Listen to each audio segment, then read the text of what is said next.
6월 23일 말씀 묵상하겠습니다. 함께 기도하겠습니다. 하나님, 우리가 예수 그리스도의 복음을 전할 때에 사람들의 반응을 보고 실망하지 않게 하여 주시옵소서.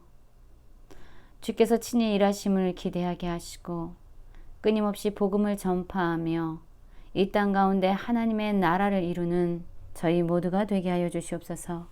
예수님 이름으로 기도했습니다. 아멘. 오늘의 말씀은 마태복음 13장 18절부터 30절까지의 말씀입니다. 말씀을 함께 살펴보시기 전에 개인적으로 말씀을 읽으시고 묵상하는 시간 가지시기 바랍니다. 13장 18절입니다. 그런즉 씨 뿌리는 비유를 들으라. 아무나 천국 말씀을 듣고 깨닫지 못할 때는 악한 자가 와서 그 마음에 뿌려진 것을 빼앗나니 이는 곧 길가에 뿌려진 자요. 돌밭에 뿌려졌다는 것은 말씀을 듣고 즉시 기쁨으로 받되 그 속에 뿌리가 없어 잠시 견디다가 말씀으로 말미암아 환난이나 박해가 일어날 때에는 곧 넘어지는 자요. 가시떨기에 뿌려졌다는 것은 말씀을 들으나 세상의 염려와 재물의 유혹에 말씀이 막혀 결실하지 못하는 자요. 좋은 땅에 뿌려졌다는 것은 말씀을 듣고 깨닫는 자니 결실하여 어떤 것은 100배, 어떤 것은 60배, 어떤 것은 30배가 되느니라 하시더라. 라는 말씀이 이어지고 있습니다. 우리는 어제 잠시 동안 씨 뿌리는 자의 비유에 대해서 살펴보았습니다. 그리고 오늘의 말씀은요, 그 말씀에 대해서 예수님이 제자들에게 해석을 해주고 있는 부분입니다. 먼저 길가가 있었죠. 여러분, 예수님은 씨 뿌리는 비유를 말씀하시면서 동일한 사람이, 농부가 동일한 씨앗을 가지고 다양한 밭에 씨를 뿌리고 있었습니다. 그리고 그 밭은요, 네 종류가 나오죠. 하나는 길가고요. 하나는 돌밭입니다. 그리고 하나는 가시떨기고요. 그리고 좋은 땅이 있습니다. 하나님의 말씀을 듣고 복음을 듣고 그것을 마음에 받아들이지 않습니다. 길가가 어때요, 여러분? 단단합니다. 사람들이 땅을 밟고 지나갔기 때문에 그 땅은 아주 단단하게 굳어져 있습니다. 이러한 길가와 같은 사람들에게 뿌려진 하나님의 말씀은 어떻게 되냐면요. 그들이 그 말씀을 받아들이기 전에, 그들의 마음에 그것을 새기기 전에 악한 자가 와서, 사단이 와서 그 말씀을 그냥 빼앗아 간다라고 얘기합니다. 그리고 두 번째, 돌밭이 나오고 있습니다.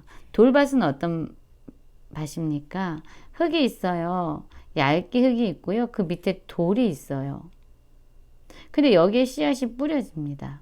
그럼 어떻죠? 흙은 얇게 덮여 있기 때문에 순간적으로 뿌려진 씨에서 금방 싹이 나올 수는 있습니다. 그러나 열매를 맺고 더 성장하기 위해서 더 깊이 들어가서 뿌리를 내려야 되는데 이 씨는요, 돌밭에 떨어진 씨는 뿌리를 내릴 수가 없는 거예요. 단단한 돌이 그 밑에 있기 때문이죠. 이런 사람들은 어떻게 반응하냐면요, 말씀을 듣습니다. 즉시 기쁨으로 받아요. 그러나 그 속에 뿌리가 없죠. 왜냐하면 그 돌을 부시고 들어갈 만큼 강력한 힘으로 그 돌을 부시고 그 안에 뿌리를 박을 만큼 힘이 없는 겁니다. 그렇기 때문에 뿌리가 없어서 잠시 견디다가 환난이나 박해가 일어날 땐 곧 넘어진다라고 말합니다.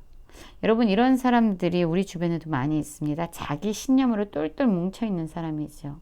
말씀을 들을 때는 기뻐합니다. 그러나 환난이나 박해가 올 때에 그것을 하나님의 눈으로 그 상황과 환경을 바라보지 못하고 오히려 그런 환난과 박해의 상황을 통해서 하나님을 판단하는 거죠. 자신의 신념이라는, 자신의 세계관이라는 관점을 통해서 하나님을 바라봅니다. 어떻게 될까요? 넘어지게 되죠. 그런 돌밭이 있습니다. 세 번째는 가시떨기 밭이 있습니다. 이 밭은 흙은 좋습니다. 흙은 좋은데요, 이 흙에서 이게 자라난 가시떨기가 있는 거예요. 그러니까 이 가시떨기가 밖에서 들어오는 햇빛을 받지 못하도록 방해가 되고 있는 것이죠. 이러한 가시떨기 밭에 씨앗이 뿌려집니다. 좋은 땅은 좋기 때문에 이것이 뿌리를 내릴 수는 있습니다. 그러나 이 씨가 자라기 위해서는 햇빛이 필요하죠. 그러나 가시들이, 이런 가시떨기들이 그런 모든 햇빛을 차단하고 있어서 이 씨는 더 이상 성장하지 못하게 되죠. 그와 같습니다. 하나님 말씀을 들었어요. 복음을 들었습니다. 그러나 이 복음이 마음에 새겨지고 그것이 성장하고 또한 열매를 맺어야 되는데 그럴 힘이 없어요. 왜냐하면 그 복음의 씨앗이 자라나기 위한 그런 햇빛을 받을 수 없기 때문이죠. 그것을 지금 말씀에서는 세상의 염려와 재물의 유혹에 말씀이 막혔다라고 말하고 있어요. 그리고 마지막으로는 좋은 땅에 대해서 말하고 있습니다. 좋은 땅에 뿌려진 씨는 어떻게 될까요? 잘 자라겠죠. 말씀을 듣고 깨닫는 자가 바로 좋은 땅에 뿌려진 것을 의미합니다. 이들은 100배, 60배, 30배의 결실을 얻게 됩니다. 여러분, 이 말을 지금 예수님은 누구에게 하고 있습니까? 지금 제자들에게 씨 뿌리는 자의 비유를 지금 해석해 주고 있습니다. 여러분, 제자들은 앞으로 어떤 일을 하게 될까요? 예수님의 복음을 전하고 예수님의 가르침을 그들은 사람들에게 알려주는 역할을 해야 될 거예요. 그런데 때로는 제자들이요, 복음을 전할 때에 여러 가지 사람들의 반응이 나타날 겁니다. 오늘도 말씀을 보면은요, 씨앗이 뿌려졌지만 그것을 받아들이는 좋은 땅에 있는 반면에 나머지 길가나 돌밭이나 가시떨기밭은요, 그 씨를 받아들이지 않고 그것을 뱉어내거나 결실을 맺지 못하는 것들에 대해서 보았죠. 제자들이 예수 그리스도의 복음을 전하게 될 텐데 복음을 전한다고 해서 모든 사람들이 그 말씀을 기쁨으로 받고 마음에 새기고 삶의 열매로 나타내지 못할 거라는 거죠. 길가와 같이, 또 어떤 사람은 돌밭과 같이, 또 어떤 사람은 가시떨기와 같이 하나님의 말씀을 듣고도 복음을 듣고도 그들은 결실을 맺지 못하게 될 겁니다. 그러면은 이러한 복음을 전하고 말씀을 전한 이 예수님의 제자들은 어떠한 마음이 들까요?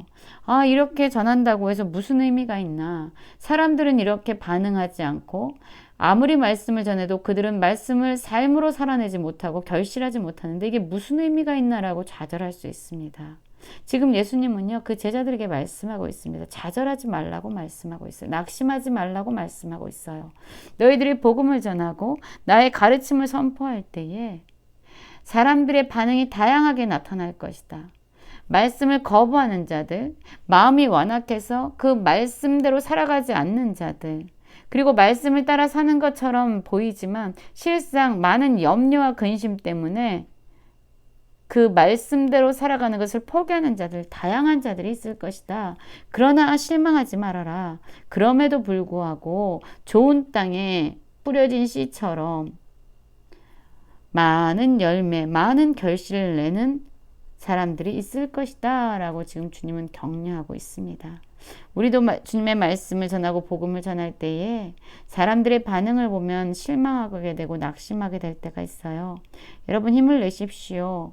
사람들의 반응 때문에 좌절하지 마십시오. 그럼에도 불구하고 누군가의 심령에 말씀이 심겨져서 그들이 말씀을 듣고 깨닫게 되고 결실하면서 많은 열매를 드러내는 사람들이 분명히 있을 것입니다.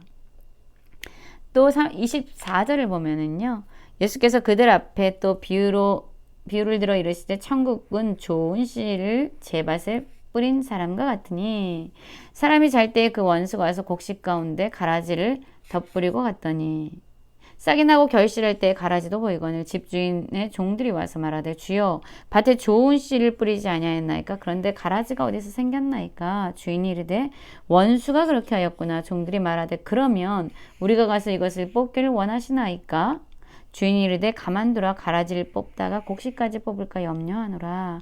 둘 다 추술 때까지 함께 자라게 두라. 추술 때에 내가 추수꾼들에게 말하기를 가라지는 먼저 거두어 불사르게 단으로 묶고 곡식은 모아 내 곡간에 넣으리라 하리라 라고 말씀하고 있어요. 그렇습니다. 주님이요, 이 세상 가운데 주님의 사람들을 세워가십니다. 그런데 사단 역시요. 그 사단의 자식들을 이 땅 가운데 덧뿌리고 갑니다. 사실 처음에는요. 그들이 뿌려졌을 때는요. 누가 곡식이고 누가 가라지인지 분별할 수가 없습니다. 그런데 그들이 점점 자라면서 싹이 나고 결실할 때를 보면은요. 무엇이 가라지고 무엇이 곡식인지 분명하게 보게 됩니다. 종들이 얘기하죠. 지금 바로 그것을 뽑겠습니다. 가라지를 뽑기를 원하십니까? 라고 얘기합니다. 그러나 주인은 그렇게 하지 말라고 얘기합니다. 가라지를 뽑다가 곡식까지 뽑을까 염려한다. 그렇습니다. 이 주인이요. 가라지를 지금 당장 뽑으라고 이야기하지 않는 이유는 순전히 곡식 때문입니다. 곡식이 상할까봐 가라지를 뽑는 것을 잠시 유보시킵니다. 곡식을 상하지 않게 하면서 가라지를 골라낼 수 있는 그러한 때를, 그러한 시간을 기다리기로 결정하는 거죠. 그것이 언제입니까? 바로 추수할 때입니다. 이 추수할 때까지 기다리는 거예요. 그것이 곡식을 안전하게 보호할 수 있는 길이기 때문이죠. 여러분, 우리가 삶을 살다 보면은요, 악한 자들에게 하나님의 심판이 바로 이루어지지 않기 때문에 실망하고 좌절할 때가 있어요. 그러나 여러분, 하나님께서 악인들에 대해서 심판을 유보하시는 것은요, 그들을 위함이 아니라 바로 하나님의 자녀들을 위함입니다. 하나님의 자녀들 상하지 않게 하시기 위한 하나님의 배려인 거죠. 그러나 여러분, 실망하지 마십시오. 분명히 곡식과 가라지가 분별될 때가 올 것입니다.